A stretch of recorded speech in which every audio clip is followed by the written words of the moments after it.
Chers amis, il y a des légendes qui ont la vie dure et des légendes qui semblent que les chrétiens veuillent entretenir à tout prix. Il y a une légende qui veut que les chrétiens soient les ennemis du corps, qu'ils soient les ennemis du plaisir, qu'ils souhaitent le salut de l'âme à tout prix et qu'il n'y ait pas d'autre urgence que de libérer l'âme des contraintes du corps. Chers amis, cette idée, elle a un nom, c'est une hérésie. C'est une hérésie que l'Église n'a de cesse de condamner et de combattre à travers les siècles. Cette hérésie, elle prend différents noms. Le dernier qu'elle ait pu prendre, c'est le nom de puritanisme, c'est-à-dire une manière de considérer le corps comme l'ennemi du salut de l'homme. Et après tout, Dieu n'est-il pas esprit? Donc Dieu étant esprit, eh bien il chercherait à extraire les hommes de la gangue de la chair pour les faire entrer dans la pure spiritualité qui est le privilège des anges et de ces créatures spirituelles dont la plus grande est évidemment le séraphin, le chérubin, et peut-être l'un de ceux qui a voulu garder à tout prix cette pureté angélique qui a pour nom Lucifer. Chers amis, il n'y a pas de pire contresens concernant la foi chrétienne. Ça a commencé dès les premiers siècles, ça s'appelait la gnose, c'est-à-dire une forme de connaissance qui permet à l'homme de s'élever au-dessus de la condition humaine, charnelle, de la condition physique de l'homme. Eh bien, je vous annonce que Dieu n'a pas voulu être complice de cette contrefaçon du salut, puisque lui-même, il nous est dit que le Fils de Dieu n'a pas retenu ce privilège d'être séparé du monde matériel. Il s'est incarné, il s'est fait chair.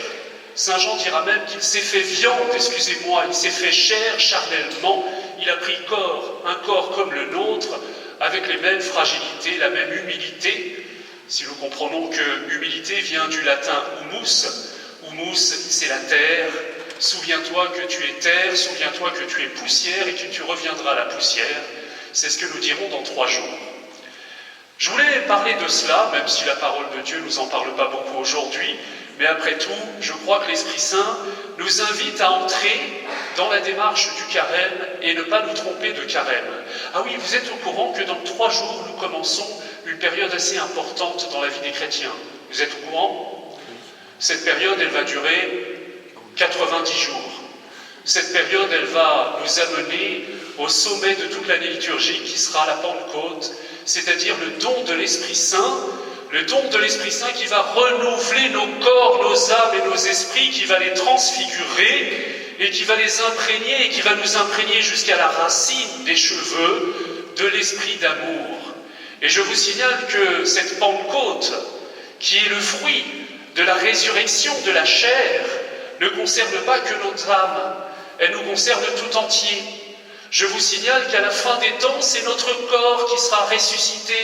Nous ne sommes pas hindouistes, nous ne sommes pas bouddhistes, nous ne croyons pas à l'immortalité de l'âme, nous croyons à la résurrection de la chair. Nous croyons que Dieu glorifie notre être tout entier, corps, âme, esprit, et que c'est tout notre corps, tout notre être qui est concerné par le salut. Et c'est tout notre corps, tout notre être, toute notre âme que nous allons plonger dans le mystère pascal. Et nous nous plongeons dans 3 jours. Vous avez 3 jours pour préparer votre carême. Vous avez 3 jours pour prendre de bonnes résolutions. J'ai pas eu le temps, mais je voulais mettre une balance et la bénir au pied de l'autel. Combien de kilos allez-vous perdre pendant les 40 jours du carême? Parce que figurez-vous que le jeûne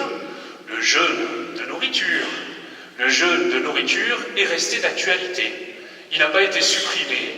Ça n'est pas un reliquat du Moyen-Âge ou de je ne sais quelle piété ancestrale. Le jeûne est encore conseillé par l'Église comme un chemin de sainteté, comme un chemin qui nous prépare à accueillir le mystère pascal. Alors vous me direz, jeûner, est-ce que ce n'est pas contradictoire avec ce que vous venez de dire?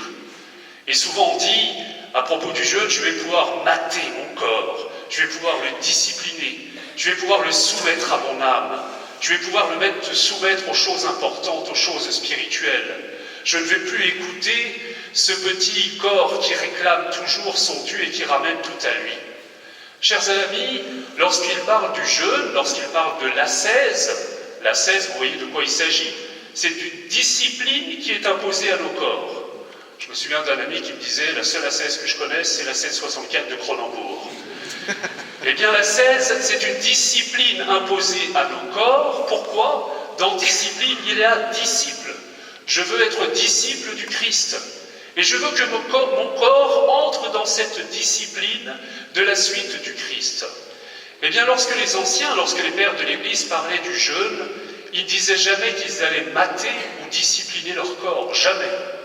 Ils disaient au contraire qu'ils allaient humilier leur âme. Le jeûne n'est pas là pour punir votre corps. Le jeûne n'est pas là pour vous en faire baver physiquement.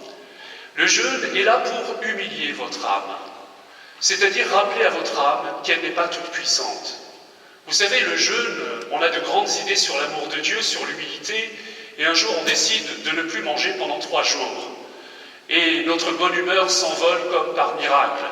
Et nous sommes dans les embouteillages, et tout d'un coup il suffit que quelqu'un n'ait pas respecté la priorité pour qu'on soit prêt à mettre une bombe atomique sur la ville de Paris.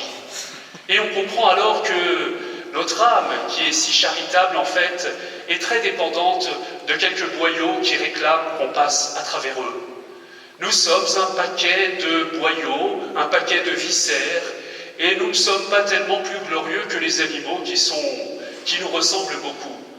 Et au fond, finalement, notre âme est bien liée à notre corps, et notre âme est bien perte de sa superbe. Elle doit reconnaître que, comme disait Pascal, qui fait l'ange fait la bête. Nous ne sommes pas des anges, chers amis, nous ne sommes pas des animaux, mais nous sommes des êtres, corps, âme, esprit, créés à la ressemblance de Dieu.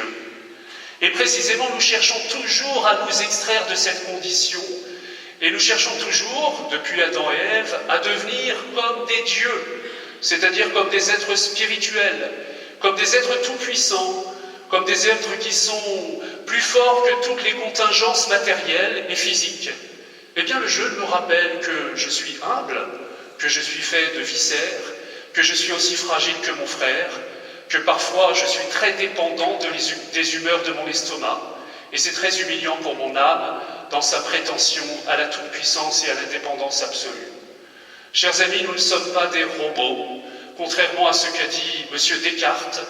Il a fait beaucoup de mal dans son anthropologie, je ne juge pas ses intentions, mais depuis Descartes, eh bien, nous pensons tous cette maxime « je pense, donc je suis ». Ma pensée est toute puissante et elle s'impose à mon corps compris comme un robot qui doit obéir, comme un ordinateur obéirait à la conception de l'ingénieur qui l'a conçu. Chers amis, notre corps est un sanctuaire à l'image de Dieu et nous devons le respecter. Pensons à saint François d'Assise qui, à la fin de sa vie, a demandé pardon à frère corps, à frère âme, comme il disait, de l'avoir maltraité.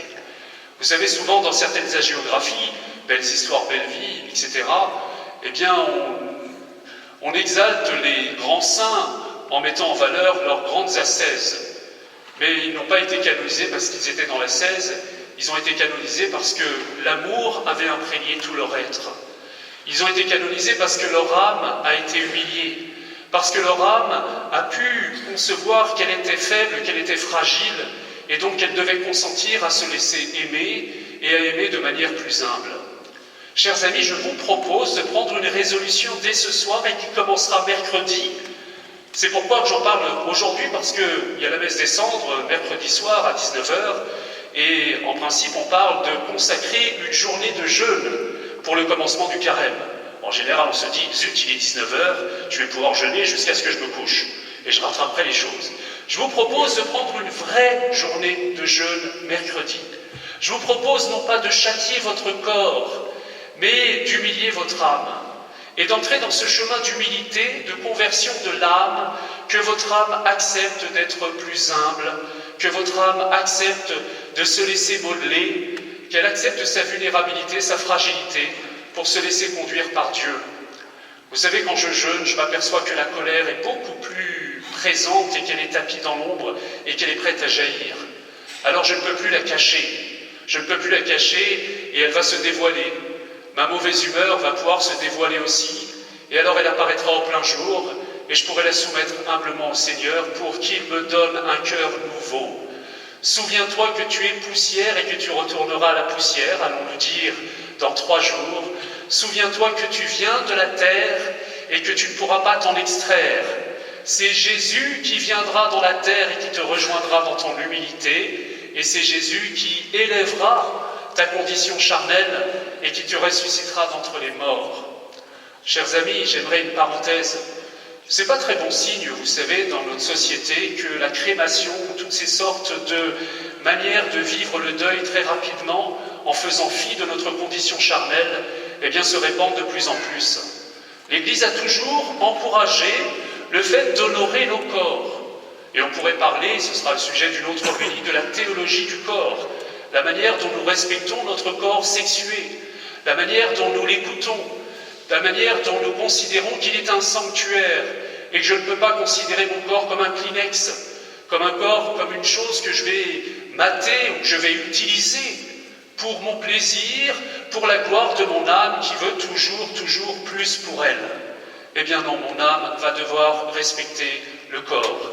Elle va devoir respecter ce compagnon qui sera son compagnon d'éternité, qui sera son compagnon de gloire, ce compagnon que bien souvent elle maltraite. Vous savez, aujourd'hui, on a un rapport au corps qui est quand même assez complexe. D'un côté, on va l'exalter, et d'un autre côté, on va souvent lui infliger beaucoup de tourments. Il suffit de voir le visage de certaines actrices qui a été quand même pas mal maltraitée par la chirurgie esthétique.